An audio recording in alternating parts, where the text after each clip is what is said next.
नमस्कार विद्यार्थी मित्रांनो, लोकसेवा अकॅडमीमध्ये सर्व विद्यार्थ्यांचं स्वागत आहे। मी अप्पा हातनोरे। आज आपण कंबाईन गट ब गट क पूर्व स्पष्टीकरणासह पुस्तक जे आहे 19 ऑगस्ट 2025 रोजी संपूर्ण महाराष्ट्रामध्ये उपलब्ध झालेले।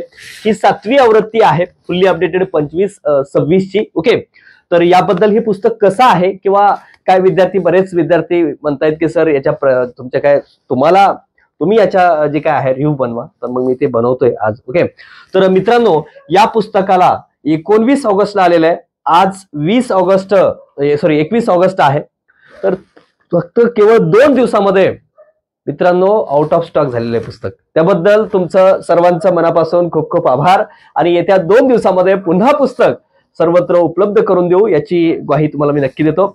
बघा, तर हे पुस्तक जे आहे कशा पद्धतीने केलेलं आहे, आता बरेच विद्यार्थी मला साई सरांच्या माध्यमातून असेल, किरण सरांच्या माध्यमातून असेल किंवा विद्यार्थी स्वतः असतील, मला काय म्हणतायत की सर जर फक्त नवीन क्वेश्चन एक्सप्लेन करून देऊन दिले तर असं बरोबर ना आलं ना तुम्हाला।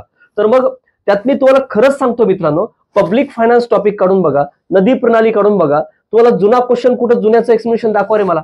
सगळं नवीन अपडेट केलेलं आहे, मी ते तुम्हाला दाखवणार आहे। पहिलं मी तुम्हाला 4 मोड मध्ये ह्या पुस्तकात दाखवणार आहे बऱ्याच गोष्टी, काय की जुने एक्सप्लेनेशन कसे बदलले। तुमच्या जो याच्या अगोदरची 6वी एडिशन असेल तर काढून बघा। त्यानंतर काय महत्त्वपूर्ण माहिती असेल, चालू घडामोडीचा टच असेल किंवा मग काय न्यू क्वेश्चन एक्सप्लेन कशा पद्धतीने केलेले आहेत, त्यानंतर काय अपडेट नेमकं काय केलेलं आहे, चार्ट इनोव्हेशन काय आहे। तर उदाहरणार्थ तुम्हाला चार्ट इनोव्हेशन दाखवतो बघा, थोडं तुम्हाला काही गोष्टी मी दाखवण्याचा प्रयत्न करतो। ओके, तर त्यानंतर महाराष्ट्राची आर्थिक पाहणी असेल, केंद्रीय अर्थसंकल्प असेल, इलिमिनेशन मेथड कशी वापरावी, लॉजिक कसे डेव्हलप करावे, या सगळ्या गोष्टीचं कॉम्बिनेशन या पुस्तकाच्या स्वरूपामध्ये केलेलं आहे। ओके, मग या पुस्तकामध्ये काय आहे ते आपण बघणार आहोत। तुम्हाला याच्या काय कव्हर पेजवर ज्या गोष्टी दिसतात ते मी तुम्हाला सांगण्याची गरज नाही, पण याच्यामध्ये बघा ही 7वी आवृत्ती आहे। मार्च 18ला पहिली आवृत्ती आलेली आहे आणि आता ऑगस्ट 2025 ला 7वी आवृत्ती आलेली आहे। ओके, आणि बघा या पुस्तकामध्ये हे सगळे काय तुम्हाला राज्यघटना बघितलं तर राज्यघटनेमध्ये जवळजवळ हे सगळे टॉपिक आहेत, तुम्हाला दिसत असतील, मी वाचून दाखवण्याची गरज नाही। तर हे बघा, हे आणि त्याचे प्रश्न आणि पेज नंबर या सगळ्या गोष्टी दिलेल्या आहेत। हे जवळजवळ 20 टॉपिक केलेत बघा, आणि भारताचा इतिहास यामध्ये हे सगळे टॉपिक दिलेले आहेत बघा, हे सगळे। ओके, जवळजवळ 20 टॉपिक आपण केलेले आहेत, तुम्हाला दिसत आहेत ना। त्यानंतर बघा महाराष्ट्राचा इतिहास, महाराष्ट्राच्या इतिहासामध्ये हे सगळे 1857च्या पूर्वीचे उठाव सगळे याचं डिटेल एक्सप्लेन केलेत पाठीमागे। याच्या मी इतिहासाला तुम्हाला सांगतोय, याच्या बाहेर इतिहास नाही, कुठल्याही विषयाला जी असला या पुस्तकाच्या बाहेर काही करायची गरज नाही, अशा स्वरूपाचं हे पुस्तक बनवण्याचा प्रयत्न केलेला आहे। ओके, त्यानंतर हे बघा अर्थशास्त्र असेल, एसडीआर बघा, एसडीआर 25 सगळ्या गोष्टी अपडेट केल्यात, कुठल्याही पुस्तक तुम्हाला बाहेरचं काही वाचायची गरज पडणार नाही। महाराष्ट्राचा भूगोल त्यामध्ये बघा हे सगळे टॉपिक आहेत। त्यानंतर भारताचा भूगोल यामध्ये नदी प्रणाली पर्यंत ह्या सगळे टॉपिक आहेत। विज्ञानामध्ये जीवशास्त्र देखील जवळजवळ बघा हे जवळजवळ 18 टॉपिक मध्ये आपण डिवाइड केलेलं आहे। ओके, त्यानंतर विज्ञान जवळजवळ त्यामध्ये रसायनशास्त्र 10 टॉपिक मध्ये डिवाइड केलंय आणि विज्ञान भौतिकशास्त्र या 11 टॉपिक मध्ये डिवाइड केलेलं आहे। ओके, अशा स्वरूपाचं हे सगळं आपण दिलेलं आहे। आणि आपली जर आपला काय कनेक्ट व्हायचं असेल, पुस्तक पाहिजे असेल किंवा कुठल्याही माध्यमातून आपल्याशी संपर्क करायचा असेल तर लोकसेवा अकॅडमीचं ऍप्लिकेशन पण आहे, युट्यूब पण आहे, टेलिग्राम पण आहे, फेसबुक आहे। ओके, या सगळ्या गोष्टी तुम्ही जॉईन होऊ शकता। ओके, चला तर आता बघूया। आणि चालू घडामोडी बघा, तुम्ही आता याच्यामध्ये 19 ऑगस्ट 2025 रोजी पुस्तक आलेलं आहे, तर 18 ऑगस्ट 2025 पर्यंतची डेटा यामध्ये आहे। अजून काय पाहिजे, म्हणजे जिथं जिथं काय अवेलेबल होईल त्या टॉपिकच्या खाली तर दिलेलंच आहे। 1.5 वर्षाचं करंट यामध्ये इन्क्लूड केलेलं आहे सोबत। म्हणजे मागच्या वेळेस राज्यसभेला, तर राज्यसभेचा काही संबंध आहे का रे पूर्वच्या परीक्षेला, पण जवळपास 6 ते 7 प्रश्न करंटचे प्रश्न आलेत। एखादी इयरबुक वाचलं तरी 6-7 येत नाहीत, तेवढी प्रश्न तुम्ही काढून बघा मागचं 6वी एडिशन, त्यामध्ये 6-7 प्रश्न हे आपल्या कंबाईन म्हणून करंटचे आले, बाकी तर लांब राहिले। 52 ते 53 क्वेश्चन्स कशाचे, राज्यसभेचे। एन्शियंट मिडिवल आहे का याच्यामध्ये नाही, सायन्सचा काही पार्ट नाही। त्यानंतर इकॉनॉमिक्स बरेच इन्क्लुजन सस्टेनेबल डेव्हलपमेंट हे नसताना देखील 53 क्वेश्चन्स मी म्हणतोय, आणि 60 प्रश्न जर पडले, 60 प्रश्न बरोबर आले तरी पास होते पोरगं, बरोबर ना। 112-113 लागतंय, बरोबर, 160 म्हणजे 120 मार्क होतात, बरोबर ना, म्हणून सांगतोय। आणि कंबाईनला तर कुठलंही पेपर काढून बघा रे, 50 प्रश्न इझिली यामधले येतात। 47 48 तर इझिली ओके करंटला सोडून म्हणतोय. मग हे बघा, त्यामुळे 18 ऑगस्ट पर्यंतची तुम्हाला डेटा यामध्ये सगळा आहे, करंटचा देखील. ओके, तर आता मी तुम्हाला काही इनोव्हेशन यामधले दाखवतो मित्रांनो. ओके, बघा आता जी काही तुम्हाला काय सांगितलं, तुम्हाला चार्ट इनोव्हेशन या 7व्या एडिशनच्या रूपामध्ये काय केलंय इनोव्हेशन. 638 पेज नंबर, म्हणजे तुम्हाला सगळं मी काय पुस्तक दाखवू शकत नाही. बघा 638 पेज नंबर बघा. 638 मध्ये हे काय बघा, हे तुम्हाला इनोव्हेशन केलेलं आहे. 638 639 640 किती पेज नंबर आलाय हा, एकच मिनिट पूर्व. बघा आता हे बघा, हे हे हे इनोव्हेशन आहे आपलं आता. ओके, एकच मिनिट सर, दिसेल तुम्हाला इनोव्हेशन काय ते.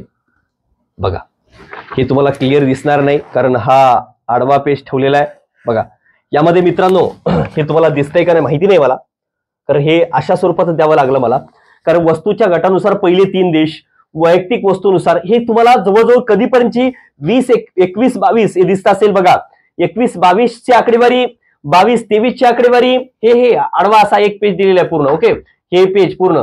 त्यानंतर काय असाच बघा. ओके, त्याच्यानंतर तुम्हाला एफडीआय ची आकडेवारी सगळी अशीच दिली.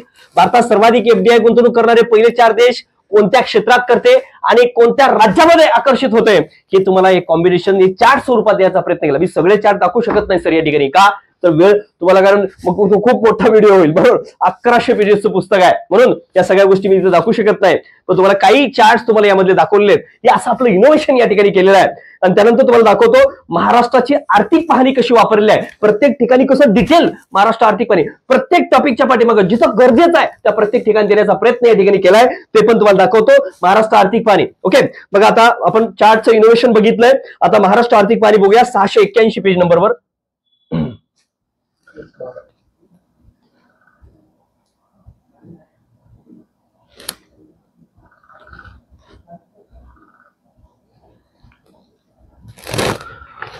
बघा आता हे बघा रे बाबा, काय रे महाराष्ट्र आर्थिक पाहणी, महाराष्ट्र आर्थिक पाहणी काय 24-25. बघा बरं आता हा काय कशाचा आहे रे, हे टॉपिक कुठला आहे, पब्लिक फायनान्स आहे. बघा तुम्हाला मागच्या वेळेस याच्यावर प्रश्न विचारला की नाही, वस्तू व सेवा करामध्ये सर्वाधिक 23-24 ची आकडेवारी, आता 24-25 ची आहे. 24-25 चा अर्थसंकल्प इतका डिटेल कोण देणार रे. बघा बघा सगळं तुम्हाला याच्यावर काही करायची गरज म्हणजे असं नाही की पब्लिक फायनान्सलाच दिला, सगळ्या टॉपिकला देण्याचा प्रयत्न केलाय. हे काढून बघा, हे बघा रे सगळं. हा तुम्ही नुसता एक टॉपिक बघितलात तर बघा महत्वाचे वित्तीय निर्देशांक दिलेले आहेत. त्यानंतर तुम्हाला मागच्या वेळेस विचारले बघा 2 प्रश्न आले, केंद्राकडून प्राप्त होणारी सहाय्यक अनुदानं. मग यामध्ये हा प्रश्न आलाय की नाही काढून बघा, केंद्र शासनाकडून प्राप्त होणारी अनुदानं ही महसुली जमीचे घटक असून त्यात काय काय येते विचारलंय तुम्हाला प्रश्न, काढून बघा रे बाबा. केंद्र पुरस्कृत योजना अनुदाने ऍज इट इज 23-24 च्या अर्थसंकल्पामधला प्रश्न आहे तो. काय बरे, केंद्र पुरस्कृत योजना अनुदाने, केंद्रीय वित्त आयोगाच्या शिफारसीनुसार अनुदाने, घटनात्मक तरतुदीनुसार अनुदानं, इतर अनुदानं हे टाकले गेले. वरील सर्व पर्यायाचं उत्तर आहे.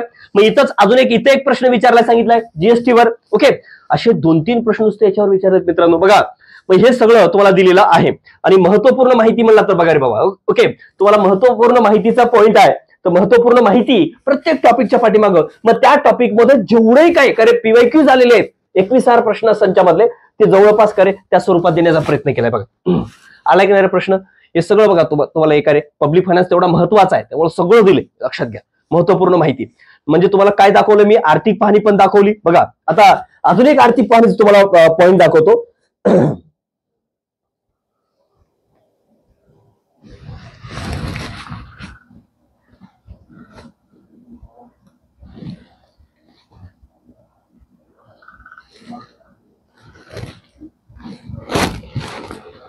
बघा रे आता हे काय रे, कृषी टॉपिक बरोबर ना, काय हे आर्थिक पाहणी आहे बरोबर, हे स्कीम आणि हे आर्थिक पाहणी. कुठे गेली आर्थिक पाहणी, ये की रे बाबा. बघा कृषीवर प्रश्न येतात. महाराष्ट्र आर्थिक पाहणी 24-25 बघा रिलेटेड म्हणजे प्रत्येक टॉपिक असं नका समजू की फक्त पब्लिक फायनान्स इथंच दिलंय किंवा इकॉनॉमिक्सला दिलंय. महाराष्ट्र जॉग्राफीलाही त्या टॉपिकच्या पाठीमागं आर्थिक पाहणी रिलेटेड इन्फॉर्मेशन दिलेली आहे. ओके, बघा इथं मागच्या वेळेस विचारले की नाही, कशावर विचारले सर दाखवा बरं. बघा आता स्त्रोत महाराष्ट्र आर्थिक पाणी 24-25 सगळं डिटेल इन्फॉर्मेशन आहे. आता राज्यसभा मुख्याला विचारलं विहित खातेदारावर वगैरे. ओके, आता राज्यसभा मुख्य राहिला ऑब्जेक्टिव्ह ते ठीक आहे, पण पूर्वला पण विचारू शकतात बरोबर. अरे मी तर म्हणतो राज्यसभा कंबाईन पूर्वचे सोडा, राज्यसभा पूर्वच्या पोरांनी वापरा बिनधास्त हे पुस्तक. त्याला 50-52 प्रश्नांचा चिंताच राहणार नाही, याच्यातून येतील. ओके बघा आता हे तुम्हाला विचारले की नाही, हे कुठलं सेंद्रिय शेती उत्पादन. मला सांगा 23-24 मध्ये देशात महाराष्ट्र काय, सॉरी 23-24 म्हणतोय, 22-23 मध्ये 23-24च्या अर्थसंकल्पाचं असं विचारलंय. तर मध्य प्रदेश नंतर महाराष्ट्र दुसरा होता. कितवा विचारलं होतं खरंय का रे. आत्ताच्या रिसेंट कंबाईन मध्ये 2025 मध्ये झालेल्या परीक्षेमध्ये मग हे विचारलं की नाही दुसरा, हे इकॉनॉमिक सर्व्हे मधला प्रश्न आहे. आणि आता लक्षात घ्या, आता तुम्हाला सांगतोय हे नुसता 10 मिनिटाचा व्हिडिओ बघितला तर त्यात फायदा व्हावा तुमचा. तर आता सध्या 23-24 मध्ये 37.2% उत्पादनासह देशामध्ये महाराष्ट्र अव्वल झालेला आहे. अजून काय पाहिजे मित्रांनो, बरोबर हे लक्षात घ्या. आणि ही सगळी इन्फॉर्मेशन माझी जी आकडेवारी आहे बिनधास्त डोळे झाकून तुम्ही विश्वास ठेवू शकता या स्वरूपात देण्याचा प्रयत्न या ठिकाणी केलेला आहे मित्रांनो. बघा हे कारण प्रत्येक कृषी वित्त पुरवठा हे सगळं इकॉनॉमिक सर्व्हे मधला आहे. गव्हर्नमेंटचं सगळं वाचून डेटा सगळं काय तुम्हाला सोपं करून देण्याचा प्रयत्न केला. बघा त्या कृषी सहाय्यक योजना, कृषीच्या रिलेटेड स्कीम विचारतात. मागच्या वेळेस 2 स्कीमवर प्रश्न आलेले आहेत, तसा प्रश्न येऊ शकतो. बघा इकडं आता व्याज सवलत योजना, राज्यसभा मुख्याला रिसेंटली प्रश्न आला याच्यावर. बघा या सगळ्या तुम्हाला याच्यात डिटेल दिलेला आहे. हे झालं तुमचं. आता काय दाखवलंय, चार्ट दाखवले तुम्हाला, महत्वपूर्ण माहिती रिलेटेड दाखवलं, महाराष्ट्र आर्थिक पाणी रिलेटेड दाखवलंय. आता अपडेटेड दाखवतो की अपडेट नेमकं काय केलंय. आता हे तर अपडेट आहेच रे, पण आता अपडेट म्हणजे नेमकं काय आपण बघूया. तर बघा आता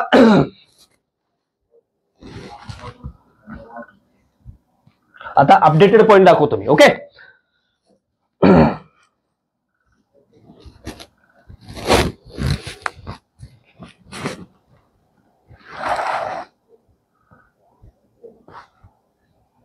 बघा रे काय होई, देशाचे 26वे मुख्य निवडणूक आयुक्त म्हणजे त्या रिलेटेड समजा निवडणूक आयोगावर प्रश्न आला असेल तर सध्याचे निवडणूक आयुक्त कोण आहेत, ज्ञानेश कुमारजी, त्यांच्याबद्दल इन्फॉर्मेशन दिले. नुसतं ज्ञानेश कुमार देऊन गप्प बसलो नाही. बघा मुख्य निवडणूक आयुक्ताच्या नियुक्ती प्रक्रियेत बदल करण्यात आले, काय बदल आहेत, नवीन नियुक्ती पद्धत काय झाली, जुनी काय पद्धत होती. बघा हे सगळं इन्फॉर्मेशन, टप्पे काय सध्या काय सगळं बघा. ओके आणि नवीन कायद्यानुसार पात्रता काय केलेत, बदल काय केलेत, हे सगळं म्हणजे असे तुम्हाला अपडेटेड पॉईंट सगळे दिलेले आहेत. कशामध्ये दिले हे बघा. तो तुम्हाला काय अजून जर तुम्हाला ते अपडेटेड पॉईंट बघायचे असतील बघा अजून तुम्हाला दाखवतो.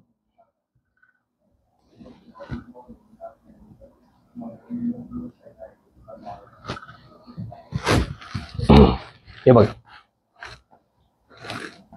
हे बघा रे बाबा काय रे याच्यावर प्रश्न आलाय. इथं अपडेटेड पॉईंट बघा, हे बघ रे बाबा. ओके सगळं अपडेट आहे. 22-23 पर्यंत नाही, हे बघ हे बाबा 24-25 पर्यंत सगळा डेटा आहे. काय 11-12 पासून सगळं. ओके मग आता हे बघ अजून तुला अपडेटेड पाहिजे बाबा. बघ हे बघ आतापर्यंत 25 पर्यंत आलं नाही, ते परत सगळं दिलंय. हे बघा सर इथं बघा handbook on fisheries statics 2023 August 2025 पर्यंत हेच लेटेस्ट रिपोर्ट आहे. बघा सगळं दिले नाही डिटेल, काही ठेवलं नाही तुम्हाला. बघा एकूण मासेमारी उत्पादनामध्ये कोण आहे, एकूण सागरी मासेमारीमध्ये कोण आहे, अंतर्गत मासेमारीमध्ये कोण आहे, महाराष्ट्रामध्ये काय. आता बघा जर देशामध्ये बघितलं तर काय बऱ्याच जणांना वाटते सागरी मासेमारी काय, सागरी मासेमारी खूप जास्त असेल, बरोबर वाटते का नाही. आपल्यामध्ये एवढा समुद्र किनारा लाभलेला आहे, अंतर्गत काय कमी असेल. बघ रे बाबा इथं तू डोळे दाखवून तुझे दुसरे डोळे काढून बघ रे बाबा. बघ अंतर्गत 131.13 लाख टन आहे आणि सागरी किती आहे 44.32 देशामध्ये. खरे का वाटते ना, वाक्य टाकलं की देशांतर्गत खरे अंतर्गत मासेमारीपेक्षा सागरी मासेमारी अधिक आहे, अंतर्गत पेक्षा सागरी अधिक आहे. हो बरोबर आहे म्हणते ते, देशात नाही बघ. आणि महाराष्ट्रात बघ रे सागरी मासेमारी अधिक आहे अंतर्गत पेक्षा. महाराष्ट्राला 720 किलोमीटर समुद्र किनारा लाभलाय, बरोबर का. ते पण दाखवतो तुम्हाला महाराष्ट्राच्या रिलेटेड. मला खरे महाराष्ट्राला सध्या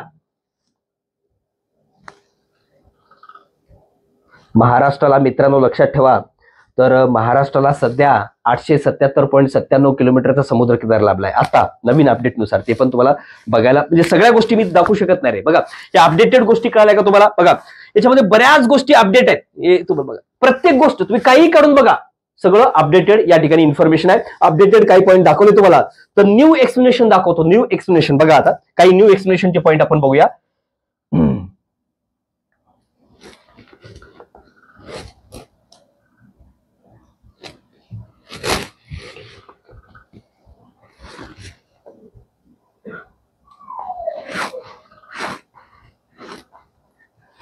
बघ रे बाबा, नवीन एक्सप्लेनेशन.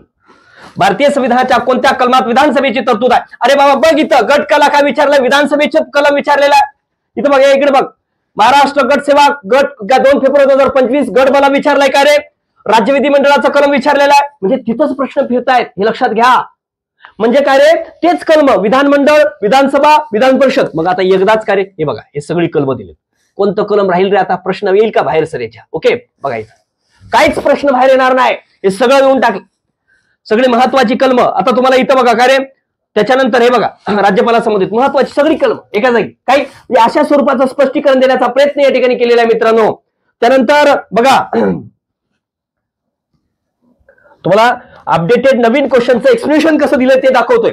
आता तुम्हाला काय काय दाखवलंय? चार्ट दाखवलंय, महाराष्ट्र आर्थिक पाणी दाखवलेलं आहे, अपडेटेड दाखवलंय, आता न्यू एक्सप्लेनेशन दाखवतोय, आणि शेवटी तुम्हाला महत्वपूर्ण माहिती पण दाखवली. न्यू एक्सप्लेनेशन कशा स्वरूपात दिले ते दाखवतोय, आणि शेवटी तुम्ही जे बऱ्याच जणांनी मागणी, म्हणजे बरेच जण नाही, काही एक तुरळक पोरं असं काही बरेच एक म्हणतायत, सई सर तुम्हाला खरंच सांगतोय, काही पोरं काय म्हणतात की सर एक काम करा, नवीन क्वेश्चनचं तेवढंच पीडीएफ करून द्या, फक्त तुम्ही पैसे कमवण्यासाठी धंदा करताय.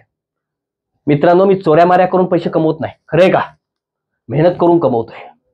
लक्षात घ्या, रात्रंदिवस 12-12, 13-13 तास या ठिकाणी मेहनत करतो, आणि 13 तास मेहनत करून तुमच्यापर्यंत ते पुस्तक देत असतो. मित्रांनो, याची खरंच सांगतोय, तुम्ही बघा, पुस्तक हातात घेतल्यानंतर त्या व्यक्तीची मेहनत बघा, आणि त्यानंतर त्या बोलणाऱ्या 2% नसतील, 0.1% पोरांना बोलतो ही गोष्ट मी, जी म्हणतायत त्यांना. का मी म्हणत नाही मित्रांनो, तुम्ही बघा करे, फक्त 2 वर जर 4 क्वेश्चन टाकून जर मी दिला असतं तर मला बिंदास बोलण्याचा अधिकार तुला असला असता मित्रा. पण काय अशा पद्धतीचा बदल केलाय की तू विचार करू शकत नाहीस. रात्रंदिवस 3 महिने यावर मेहनत करून तुमच्यापर्यंत दिलेला आहे. आणि त्यावेळेस एखादा पोरगा, मी म्हणत नाही लाख पोरांमध्ये एक जरी पोरगा बोलला तरी वाईट वाटतं मित्रांनो, लक्षात घ्या. का जुनस एक्सप्लेनेशन मध्ये काय चेंजेस केले? अरे देऊ बी शकत असतो, मला काही प्रॉब्लेम नाही रे, हे लक्षात घ्या. माझे काय रे, माझं तुम्ही असं नका विचार करू, माझे ध्येय खूप मोठे नाही की मला खूप मोठी बिल्डिंग बांधायची आहे, खूप पैसा कमवायचा आहे, मला काय कुठली ते लॅम्बोर्गिनी गाडीमध्ये फिरायचं, असं काही उद्देश नाही. अरे मी काय अजून तुम्हाला हे पण सांगतोय मित्रांनो, माझे एम मोठे नाहीत, मला 2 टाइमचं जेवण मिळालं पुष्कळ झालं. मग कशासाठी कमवताय सर? अरे कमवतोय कशासाठी? गोरगरिबापर्यंत पोहोचवण्यासाठी. लक्षात घ्या, योग्य व्यक्तीपर्यंत तो पैसा गेला पाहिजे. अनागरीब विद्यार्थी नाही गेला, आजपर्यंत लाखो विद्यार्थ्यांना ऍडमिशन दिलं असेल, हे दाखवतो तुम्हाला. माझ्याकडे प्रत्येक विद्यार्थ्याचा अर्ज आहे की किती विद्यार्थ्याला ऍडमिशन दिलंय. माझ्याकडे कोणी येईल आणि त्याला नाही म्हणलं असं दाखव मला, म्हणणारच नाही. पण अशा बोलणाऱ्या विद्यार्थ्यांनी लक्षात ठेवावं. चला तर बघा, आता तुम्हाला अपडेटेड ती गोष्ट दाखवतो. अपडेटेड मध्ये सॉरी न्यू एक्सप्लेनेशन मध्ये दाखवतोय. तर 172 त्या विद्यार्थ्यांसाठी मी दाखवणारच आहे. बघा बघा रे, आता मित्रांनो हे नवीन स्पष्टीकरण आहे सर. 1 जून नवीन स्पष्टीकरण दाखवतो तुम्हाला. 1 जून 2025 ला प्रश्न आलेला आहे. काय आलाय हो? 73वी 74वी घटना दुरुस्तीवर याची समूळ व्यवस्था करून टाकले. 73वी 74वी कसाही प्रश्न येऊ, आपल्या बाहेर आला तर मला विचारायचं, या स्वरूपात स्पष्टीकरण दिलेलं आहे. बघ आता हे महाराष्ट्र गट सेवा पूर्व परीक्षा 1 जून, मग हे 2 स्पष्टीकरण वगैरे स्पष्टीकरण, हे सगळं डिटेल स्पष्टीकरण दिले. आता अजून 73 74 समोर आलाय. बघा हे काय रे, ते ऍज इट इज प्रश्न आहे पहिलेचा रिपीटेड. मग आता स्पष्टीकरण मी नवीन दिलेलं स्पष्टीकरण तुम्हाला दाखवतोय. बघा रे बाबा, पहिलं मग होतं का रे एवढं? बघा हे बघा, बघा आता हे स्पष्टीकरण आहे, प्रत्येक कलम दिले पूर्व. हे बघ स्पष्टीकरण आहे रे. क्वेश्चन सुरू होते का बघ कुठंतरी, 243 ए पासून सुरू होते डिवायडेशन मध्ये, तर 243 ई पर्यंत सगळं काहीतरी काय झेड जी पर्यंत सगळं काय दिलेलं आहे. दिले का नाही? या स्वरूपाचं कार्य अपडेटेड क्वेश्चनचं स्पष्टीकरण दिले. काही नाही, 2 लाईन देऊन संपून टाकू शकलो असतो, बरोबर ना? मला माहिती आहे गोर गरीब ग्रामीण भागामधली पोरं एका पुस्तकावर येणाऱ्या परीक्षेमध्ये काय रे, गट ब गट कचा एसटी होईल, एस होईल, अधिकारी होईल, त्यावेळेस त्याचा घर नाही त्याचा समाज सुधरेल, यासाठी मी हे सगळं करतोय खटाटोप. हे लक्षात घ्या मित्रांनो. असं समजू नका तुम्ही की अरे काय पैसा कमवण्यासाठी करतात. पैसा कमवणारा प्रत्येक जण पैसा कमवण्यासाठी या क्षेत्रात येत नसतो. त्याचा काहीतरी एम असते की काय गोरगरिबाच्या विद्यार्थ्यांना देण्याचा एम असते. नाहीतर मग तुम्हाला 4-8 दिवसामध्ये फिरायला दिसलो असतो. आज एवढा पैसा आलेला आहे, फिरलो असतो मी पण, खरंय का हो? काश्मीरला गेलो असतो, इकडे इंग्लंडला गेलो असतो, इथं अमकं गेलो असतो, टिमकं गेलो असतो, 24 तास एका रूम मध्ये बंद राहिलो नसतो, हे लक्षात घ्या. त्यानंतर महत्वपूर्ण माहिती दाखवलेली आहे. आता तुम्ही जे काय पोरं म्हणतायत की ओल्ड एक्सप्लेनेशन जे म्हणतायत की फक्त काय करताय तुम्ही, फक्त 2 एक्सप्लेनेशन देऊन देताय, तर त्याला त्या पोरांना हे सडेसोड उत्तर दाखवतोय की किती प्रश्नांमध्ये काय काय केलेलं आहे बघ.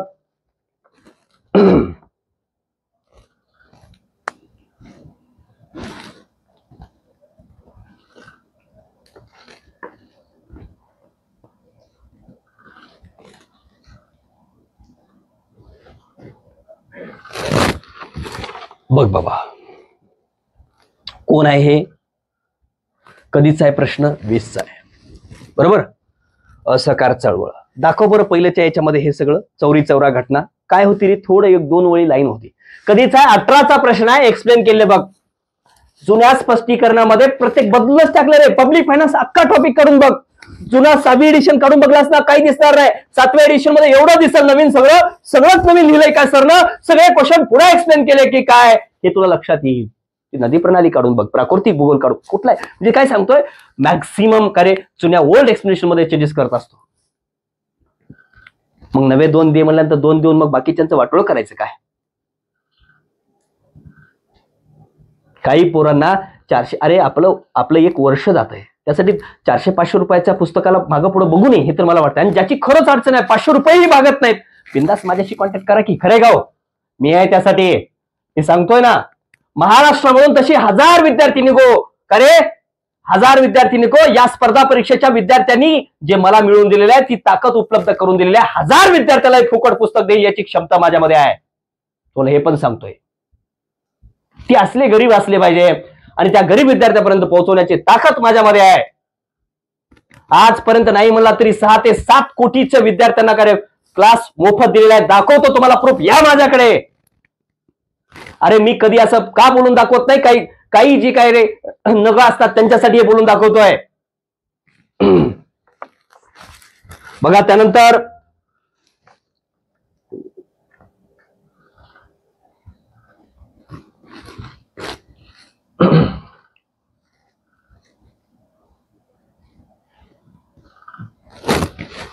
बघ रे बाबा, आता हे काय इथं बघ, आता या टॉपिक मध्ये बघ काय रे, मला पहिलं होतं का दाख बरं.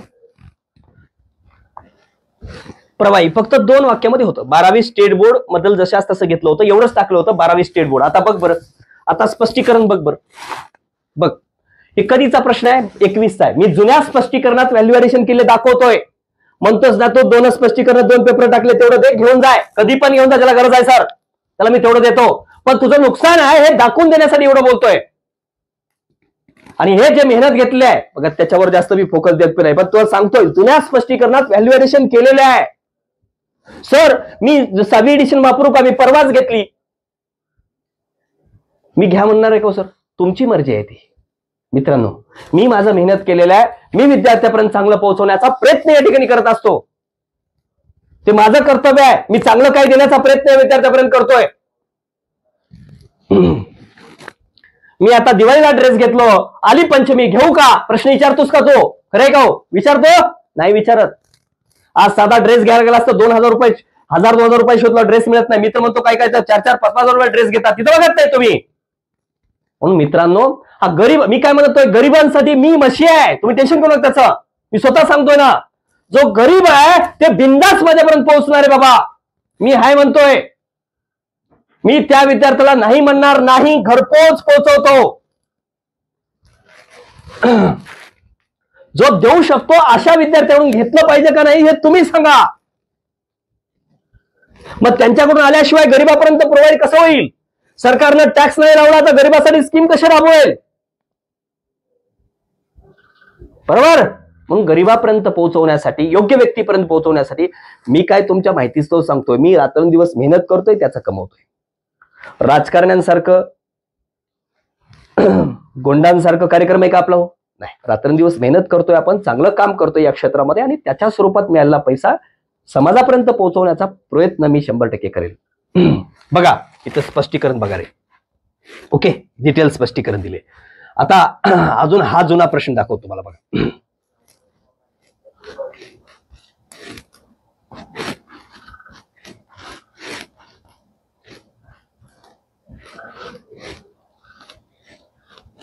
बघ बरं हे कधीचा आहे प्रश्न? 2014चा प्रश्न आहे. बघ बरं 14चा आताचा काढून बघ स्पष्टीकरण. हे स्पष्टीकरण काढून बघणार आहे तू, स्वतः काढून बघ किती आहे फरक. 22-23 फेब्रुवारी 26 पासून विश्वनाथ गोल्डार समिती बघा, हे बघा सगळंच दिले. काय दिलं नाही रे, काय ठेवलंय म्हणजे सांगतोय जुन्या स्पष्टीकरणामध्ये ही व्हॅल्यू ऍडिशन केलेला आहे. आणि याच्या पाठीमागं आर्थिक पाणी असेल की नाही रे?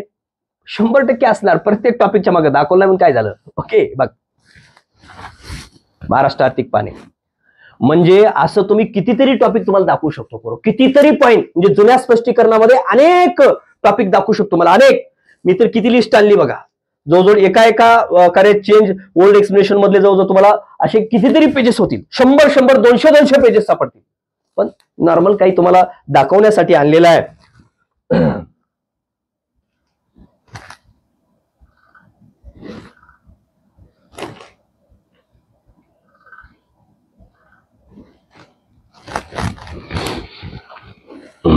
बघा रे, आता वित्त आयोग आहे. पहिलं काय होतं रे, इथं काहीच नव्हतं. बघा आता हे जुनं स्पष्टीकरण कधीच आहे हो सर? 19चा प्रश्न आहे. बघा आता काढून बघ, तुझी 6वी एडिशन काढ आणि हे काढ. बघ रे बाबा, हे बघ याच्यावर विचारतात ना रे. बघ इथं काय, इथं ट्रिक पण दिली. ट्रिक का रे, तुम्हाला सगळे 13 पर्यंत लक्षात होतं. बघा नाही बघ, निसाचर त्या रेषेचा साप खरा केळकर, म्हणजे बेस्ट लक्षात राहील. बघ नाही इकडं पहिले 13 या सगळ्या गोष्टीचं. आणि लॉजिक पण दिलेले आहे तुम्हाला. तसंच तुम्ही समजू नका. इलिमिनेशन मेथड म्हणजे काय ते पण दिलेलं आहे. इलिमिनेशन मेथड येतो म्हणजे प्रत्येक ठिकाणी पब्लिक फायनान्स नदी पण सगळे कुठले तुम्हाला इलिमिनेशन टेक्निक, लॉजिक, कसं लॉजिक वापरायचं ते पण दिलेलं आहे. तुम्हाला दाखवत ते पण. ओल्ड एक्सप्लेनेशन तर तुम्हाला दाखवलं. ओल्ड एक्सप्लेनेशन तर कुठलाही टॉपिक काढून बघा रे. आता पब्लिक फायनान्स मध्ये सगळंच काय इनोव्हेशन आहे, नवीनच आहे सगळं. बघा हे काय रे, हे बघा हे असेल, हे असेल. मला दाखवा बरं जनरल बजेटचं पहिलं बघा ना आताचं काढून बघा. हे बघ ना, प्रत्येक ठिकाणी म्हणतोय ना तुम्हाला मी, कोणतंही पॉइंट कुठलाही याच्यामधला पॉइंट काढून बघितलात तर तुम्हाला सगळं नवीन सापडेल. मग जुनं आणि नव्यामध्ये फरक तुम्हाला हे मुद्दा सांगतोय की बाबांनो, रिझल्ट घालू नका, वेळ घालू नका. येणाऱ्या परीक्षेमध्ये डोळे झाकून हे वापरा. याचा फायदा तुम्हाला भरपूर होईल. शेवट इलिमिनेशन दाखवतो आणि या ठिकाणी थांबतो. दाखवण्यासारखं खूप काही आहे पण वेळ अभावी या ठिकाणी थांबतो. ओके, बघू आपण किती आहे.